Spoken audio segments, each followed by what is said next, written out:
Hello and welcome to our senior panel, class of 2020, answering your questions, seniors of the class of 2021. Over the last 2 weeks, we have taken your questions and made a little PowerPoint of the things that were most interesting to you to learn information about. Today, we are going to start off with introductions of our student panel. And first off, we just want to thank the students who are here with us today for their participation and their time. A lot of them are here during their finals week of their institution, and so we're so grateful to have them here to share their expertise of what life has been like in these first few months of whatever post-secondary choice they made. With introductions, if I could have Eliza go first. Hi, so my name is Eliza, and I chose to take a gap year, but was accepted at Bethel University. Thank you, Eliza. Artie? Hi, I'm Artie, and I'm currently enrolled at the University of Minnesota Twin Cities, and yeah. Thank you. Marnie? Hi, I'm Marnie. I am currently enrolled at the University of Puget Sound in Tacoma, Washington. And Miss Haley? Hi, I'm Haley. I'm also currently enrolled at the University of Minnesota Twin Cities. Kate? Hi, I'm Kate, and I go to the University of Minnesota Twin Cities as well. And Anushka? Hi, I'm Anushka, and I'm enrolled at Columbia University. Tommy? Hi, I'm Tommy, and I'm at Indiana University in Bloomington. And Bennett? I'm Bennett, and I'm enrolled at Texas Christian University. That's my dog in Fort Worth. Can you say the name of the school again, Bennett? Texas Christian University in Fort Worth, Texas. Perfect. Thank you all for being here today. The first question that we're going to get off the bat is, how did you go about selecting your school or selecting your post-secondary plan for a potential major chosen?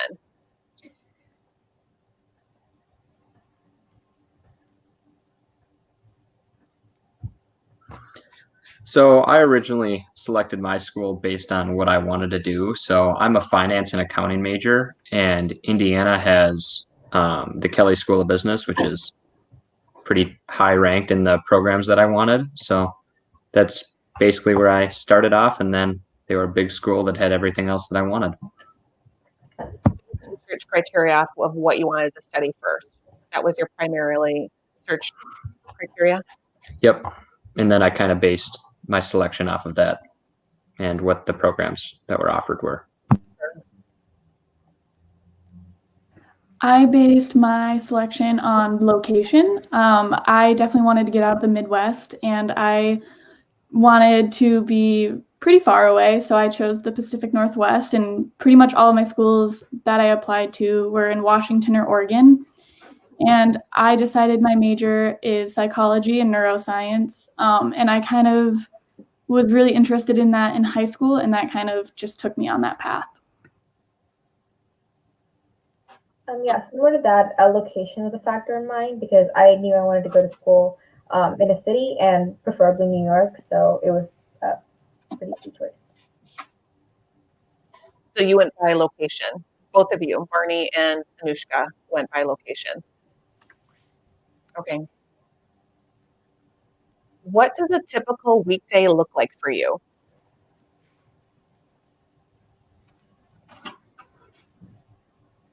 All right, I can take this one. Pretty much the weekday for me, I lucked out, and I have some very awesome classes, super flexible.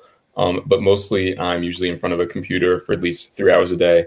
And then on like alternating weeks, I had hybrid classes. So then I would have the option to go in person, but mostly just in front of a computer and then studying.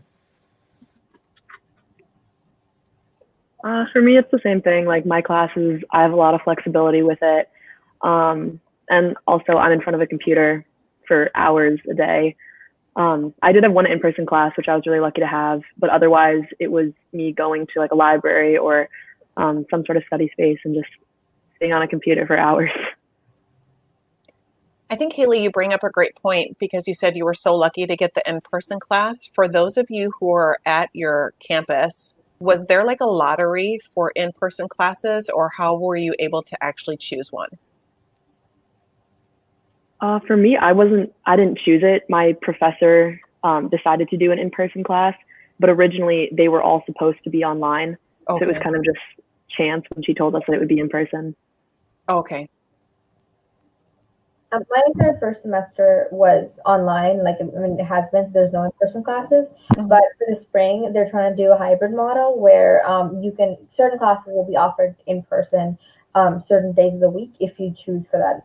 For example, like if you take chemistry, you can go to like a lecture hall, I think like once a week or something if you opt for a hybrid option.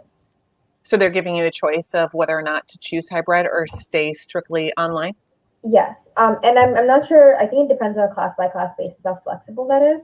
And also, I'm not sure that's actually going to happen. That's just what's being floated around, but Okay. change, so. At Indiana, it was more based on like your enrollment date. They had a Mhm. certain amount of classes that were in person, certain amount online, and depending on how many credits you had transferring in, you could be the first one to select your classes and get all in person if you wanted or all online. It was kind of up to you based on your enrollment date. So Tommy, do you have any in-person classes? About 70% of my classes were in person. So I had 6 to 7 classes that were in person throughout my first semester. That's wonderful. What has surprised you about college / moving away from home?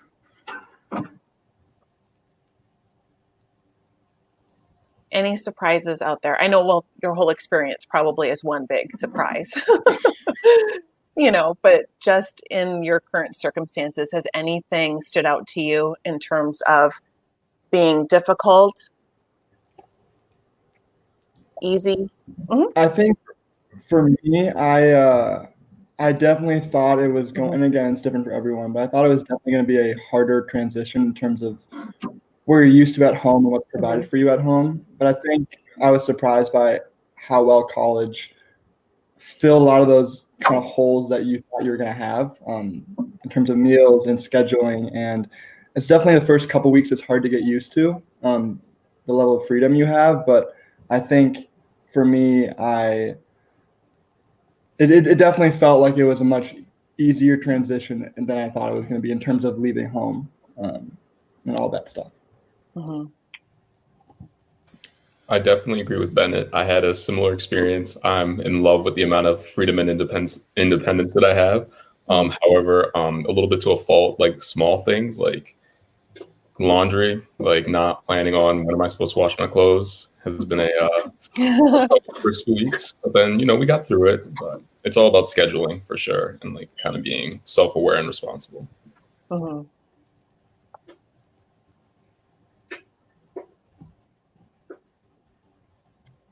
What is your current living situation? Do you have a roommate?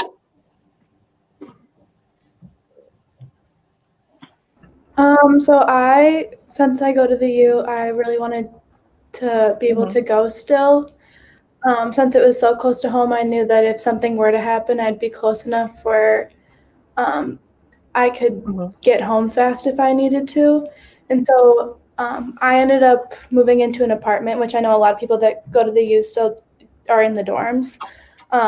But I ended up living in an apartment for this year, and I actually live with 3 other girls from high school. So it's been a interesting living situation, but it's also been like tying back to the other question, like the last question, it made it a lot easier to transition because I had people that I grew up with going through the same thing as me. So it's really nice to like have those people still with me.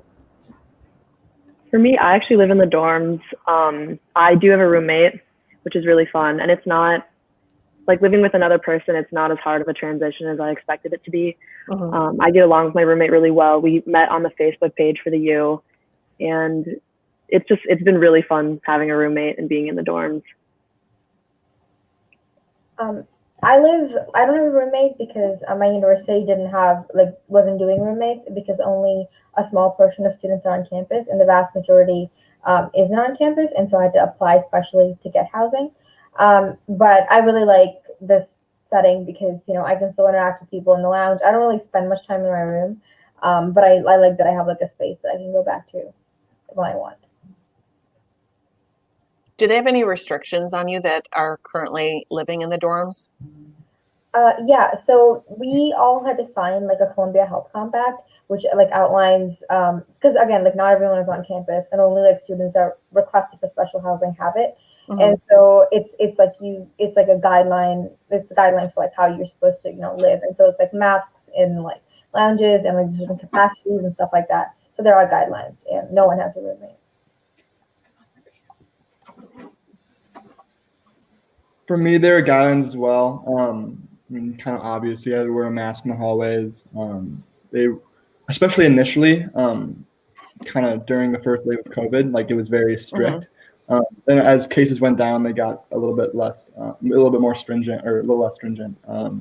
And so I think for me, it was, again, not as weird of a transition as I thought it was going to be in terms of having to wear a mask all the time and all this stuff. And I think you just kind of got used to it, like you get used to anything else. And it wasn't that bad at all. At the U, there were definitely some heavy restrictions on people living in dorms. Like we had a curfew our first 3 weeks, and it was definitely tough. But it's again, it's a similar experience to Bennett, where like wearing masks is a big thing. We have like capacity rules as well with like rooms and like lounge spaces, but you make it work. Thank you, guys.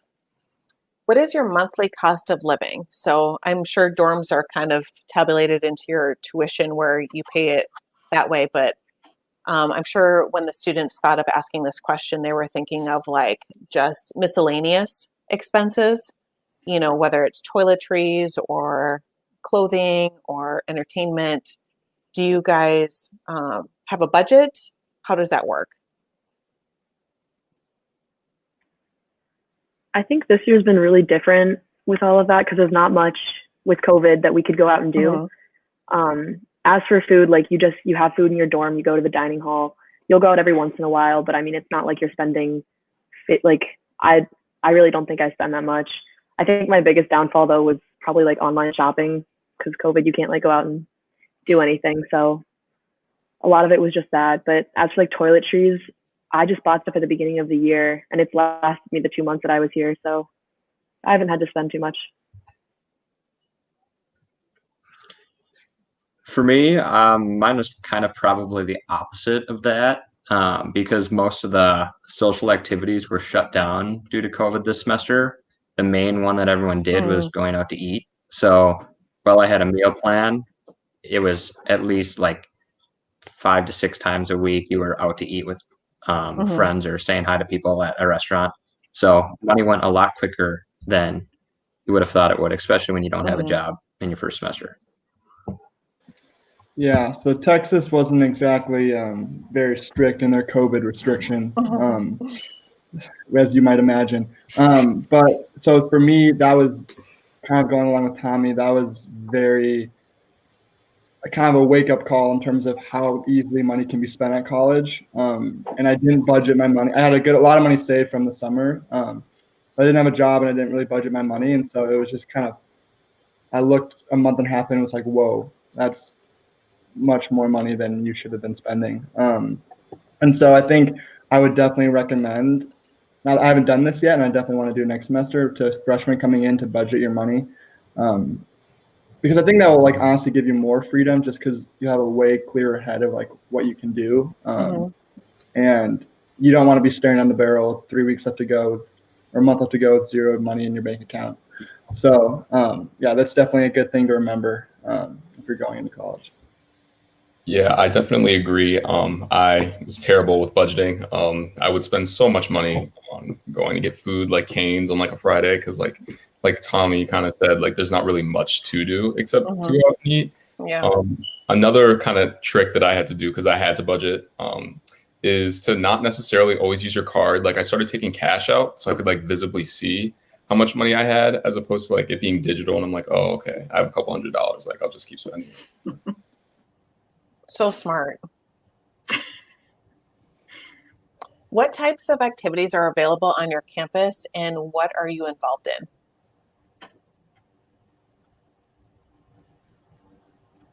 I can talk a little bit about this. My campus offers a ton of activities, and actually, so my campus was closed in the fall, so I've been home all fall. But I joined a dance group on our campus, and they did all online classes. So that was really interesting. We have sports teams like most campuses. It's a lot about finding the clubs you're interested in and kind of just putting yourself out there. And even on all online, you still kind of have to go to the activities fair, kind of just throw yourself into random activities.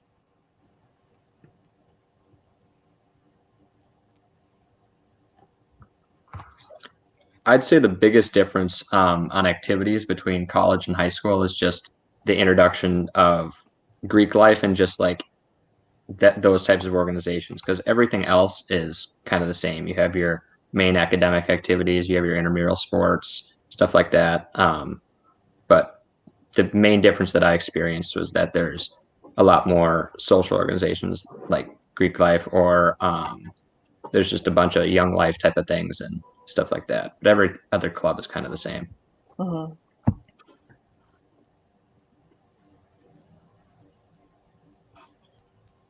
How difficult was the transition to college from high school? Is there any best way to prepare?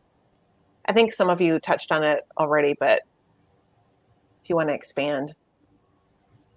For me personally, even though like it seemed like it would be a very big transition because like New York and also like I was living alone in my dorm, it didn't really feel like a tough transition. I would say like the toughest parts of like moving was just like I had to do like a quarantine period before I was allowed to get into my actual dorm. So I had a quarantine dorm, and that was interesting because you can't like see anybody, and it's like a it's yeah, that's rough. But other than that, like there's no that doesn't really have anything to do with college. It's just more about quarantining because of COVID. But other than that, academically, it's been pretty seamless because I feel like there's like enough like EP courses and generally the academic rigor at Edina is fairly is fairly adequate in preparing you for colleges.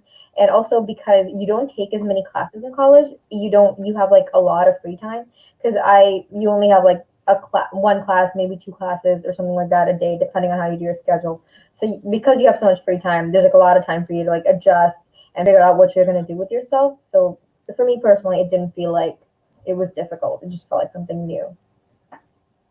How long did you have to be in your quarantine dorm? Well, so technically, since Minnesota was on the New York list, I was supposed to quarantine for 2 weeks, but my family had just moved to Pennsylvania a week before I moved into my dorm. So I lived in Pennsylvania for a week, and Pennsylvania isn't on the list, so I only had to do a week. It's a little complicated, but a week was still like a lot of time because it's like they're very strict about it. I feel like my university is handling COVID precautions really well because we get tested weekly. It's required. And again, like the school enforces the contact guidelines really well. So, yeah. I heard during the quarantine campus that time in the dorm that they just drop off your meals like outside your door. Is that how it worked for you? Well, for us, they had like my university made me download like a app where like you can like pick out of like a menu what you wanted, and you order I think like the night before for certain meals, and there's like a window, and then after that there's just stuff in the lounge. But like there are not that many people on the floor, so you don't really run into anybody when you're getting meals from the lounge. Okay. But they don't really drop it off at your door. It's just the floor lounge.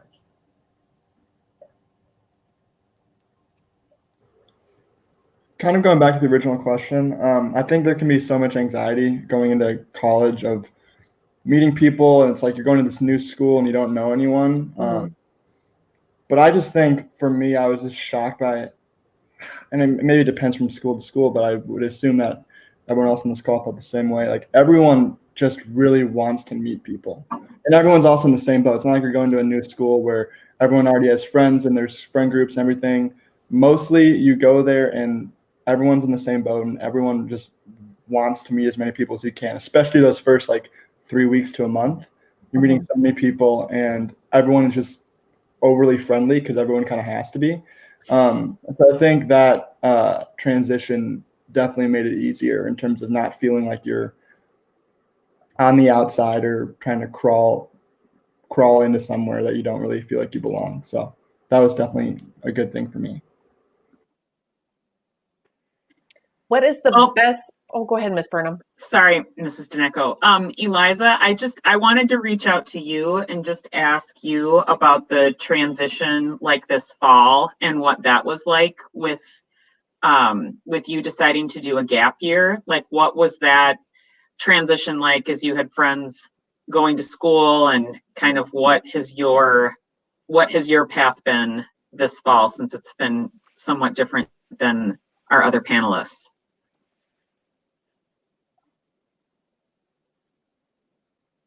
Yeah, so making the decision to do a gap year was something that I took a lot of thought into and talked with my family about. And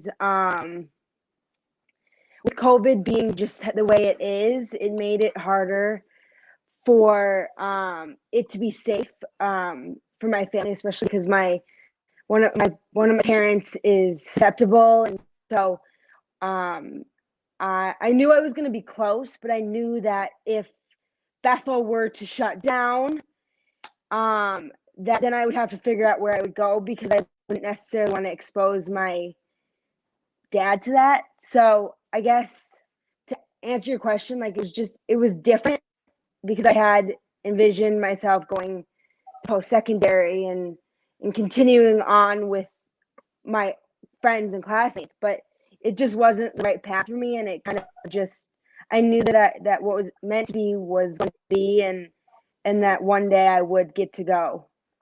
Just it wasn't this year. So when you made that point, when you made that decision, did you reach out to Bethel then and let them know that you would do a gap year, and how was that received? Kind of what was the process in that?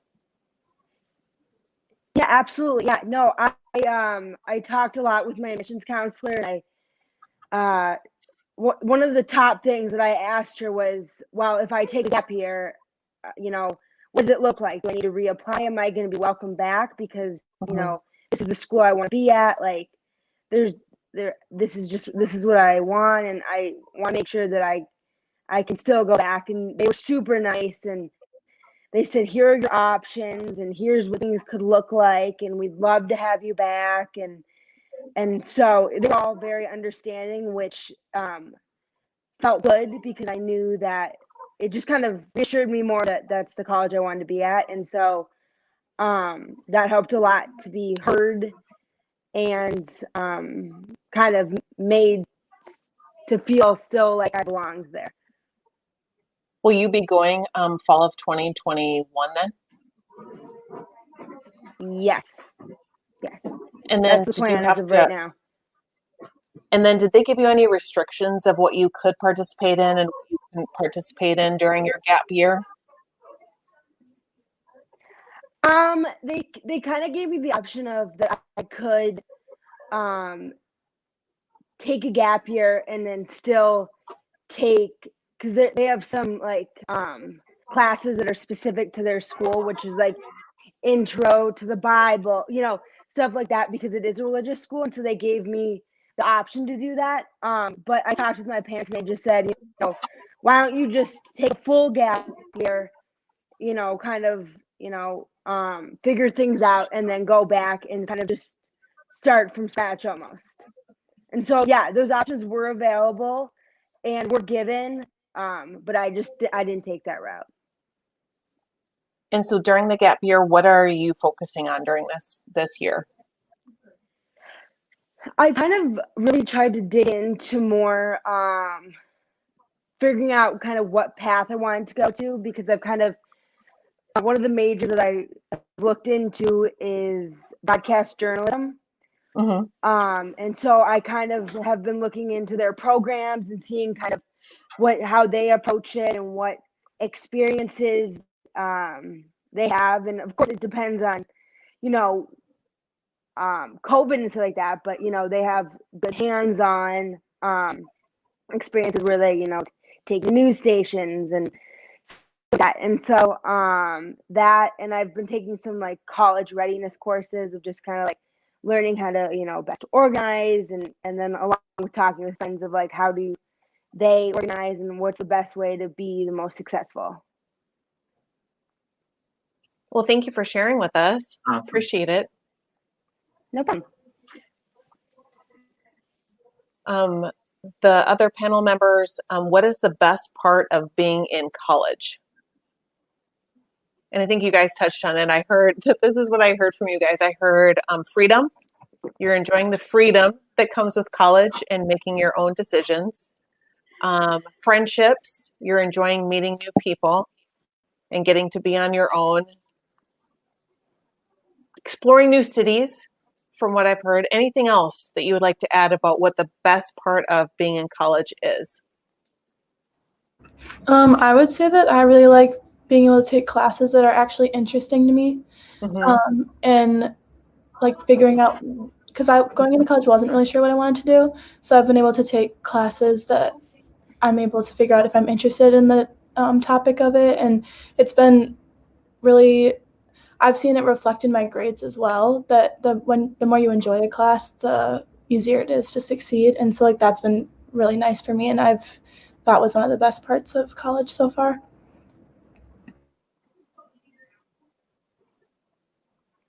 Thank you, It's a very Kate. specific thing, but I think one of my favorite parts is being at home in high school. If I were to go out with friends or like go study somewhere, I'd always have to tell my mom where I was going. And being in college, I just don't have to do that, which is really nice. Yeah.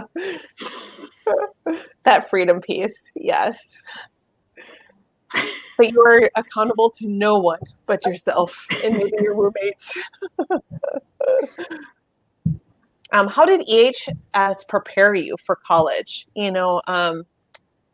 I think, Anushka, you talked about it a little bit. Oopsies. You talked about it a little bit in terms of you felt like the rigor here adequately prepared you.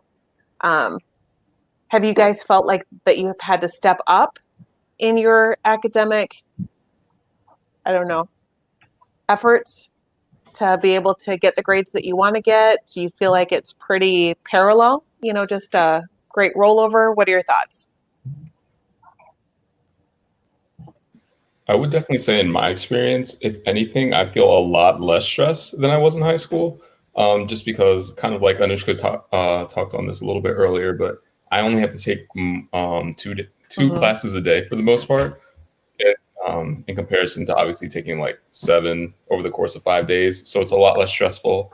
And then also I took a decent amount of APs in high school too. So like after this semester, all of my liberal education requirements are going to be done. So like I'm kind of smooth sailing right now, and I definitely think EHS set me up for success. That's so I'm wonderful not really that here. stressed about school. It's kind of the same for me. I think the one thing that's different though is how much time you spend studying for each class, because obviously you don't take 7 classes. I mean, I guess some people do, but for the most part, you don't take 7 classes in college, but you end up studying more, I think. So, I mean, for me personally, like my academic aspect of college is so much easier than it was in high school, but the studying is a lot different. It's harder in my opinion, because you have to do it yourself, and your teachers don't specifically tell you each thing that you have to do. You have to look yourself, you have to figure out what you need to do yourself, and the syllabus will be your best friend. Totally true. I think on the same lines as everyone else, the workload and the rigor is very similar. One thing that EHS didn't really prepare me for, though, is the amount of chances you get to fix your grade. There's no retaking tests in college, and usually there's only 2 of them for each class. So a midterm that's worth 45% and a final that's worth 45%, and then a homework grade that's 10%. So basically, if you fail one of those, you're going to have to consider dropping the class, or just, it's not going to be a good scene. So that was definitely one thing that EHS didn't really prepare me for. Thank you, Tommy. If you took an AP course or a PSEO course, how have they helped you in college, and how has that translated into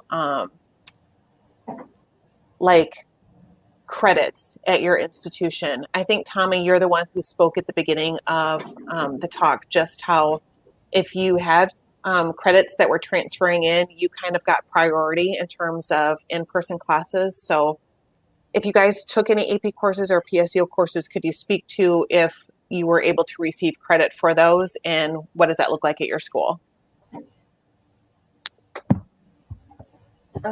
For all schools, it's like obviously a case by case basis. But for mine, it's that it doesn't necessarily it helps you like fulfill like a certain amount of like graduation credit, and you only get it for fives and like maybe some fours with like I think there's like couple that take fours, but it's mostly fives.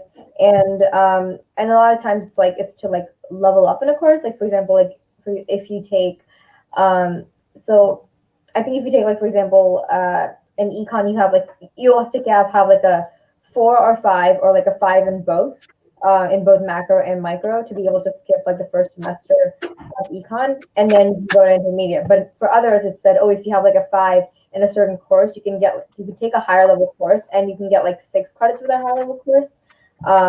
And so it's like a weird system, and it all depends on like what your department is and what the department that you're taking your class in says. So for example, the econ department is like a lot stricter with what they give credit for compared to like the biology department, which will give you credit for the courses you take. And also, in my opinion, at least, like AP courses haven't been as helpful in like getting credit as they have just been like in preparing me for college, because for the most part, they would only help me in meeting my graduation credit requirement. And I think that I would do that with my coursework and with like my majors and the core that Columbia has anyway. So it's more about the fact that like if you take the AP courses, they give you a sense of what it's like to really be immersed in like kind of workload that college will have for you and the kind of content that college will have for you. And so it makes like courses much, much better. Like I know friends who took AP Calc BC, for example, and that's Calc 2 here, that, still took Calc 2 and it's like easier because they took the AP and they took the exam. So, yeah.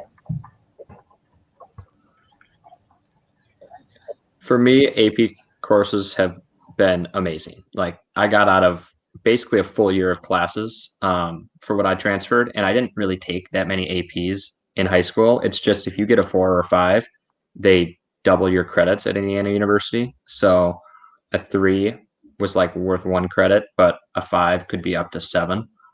And then the other thing is that it's based on your enrollment date. So because I transferred that many credits, I could enroll a lot earlier and not have to take the 7 a.m. classes like everyone else. So that was definitely my favorite part. Yeah, not many new freshmen want to take 7 a.m. classes their first year. And those are usually the ones that are open for freshmen, or those really early classes. Okay. What types of final exam projects have you had? I think that we just have a couple questions left. What types of finals or projects have you had?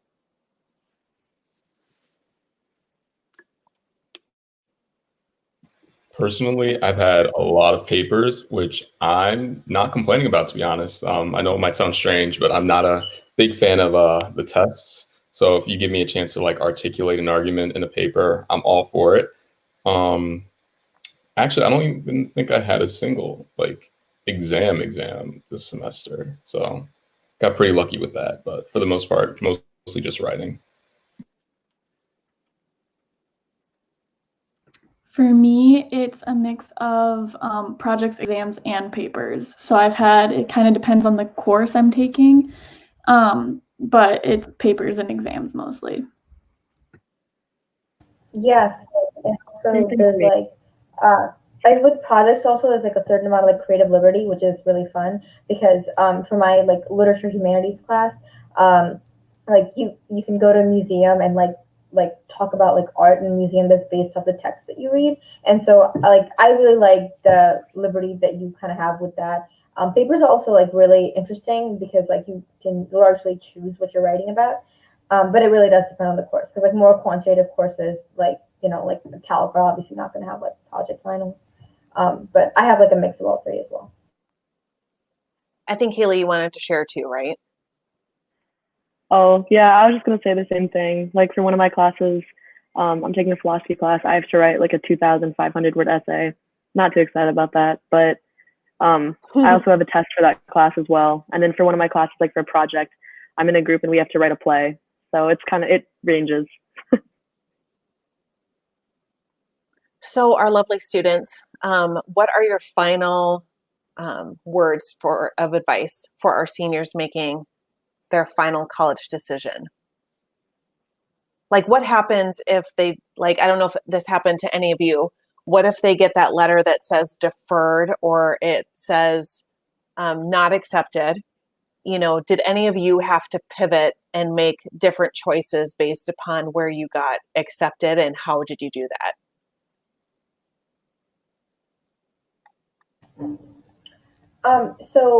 Where I am now, so Columbia wasn't my top choice, and I got an RD. But the place I EA to was what I've been wanting to go to for about a year, and I got deferred. And I hadn't really been looking at other schools because like I was really attached to that one school, and I think that they actually really worked out for me because I'm much happier here than I would be there because I love New York. I love the core and the way that courses here are taught because they're like discussion based and like it's like a classic liberal arts education, and I really appreciate that. And I think that if I hadn't gotten deferred with my E round, I really wouldn't have considered this school that I really love, that I think is my perfect fit.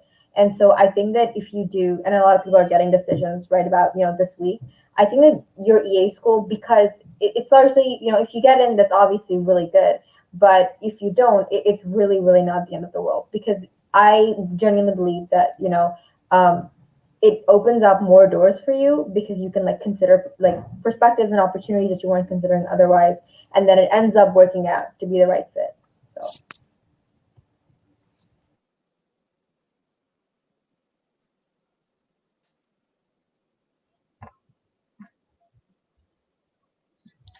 I know this is probably hard in COVID times, but I would say visit the college if you can. I probably hard right now, but for me, I had my mind set on two colleges, visited them, and they bopped off the list. And then there was one I wasn't even considering, visited it, and it's now where I'm going right now. So the visit is kind of what made it or broke it for me, because when you look on the websites, it's just numbers and they're trying to sell you anyway. So you kind of have to visit and make up your own mind. I would definitely say be open. That's one thing that I wish I had heard a little bit more during my process because similar to everyone else, like I kind of had like my mind set on certain schools, and then like as the process, carried through, my mind started to change and feelings started to fluctuate. And I would also recommend like don't stress out and like kind of trust your gut. At the end of the day, you will be making the right decision for the most part. Yeah, don't stress out.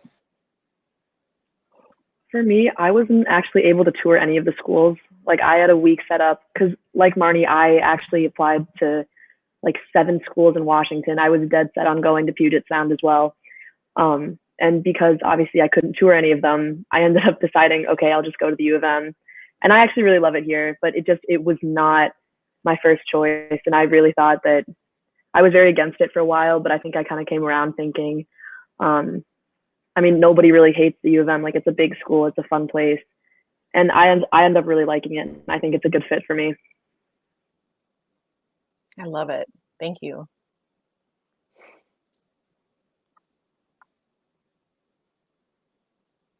Well, I just want to take you, Ms. Burnham and I and Mr. Johnson, want to thank you for participating in the senior panel. We're so grateful for your time, the words of wisdom that you brought to the discussion. And we look forward to all that you're doing in the world and hearing from you guys. Just know that your counselors and teachers here are still cheering you on all the way through and wish you the very best. Thank you so much. Thank you. Thank you. Thank you.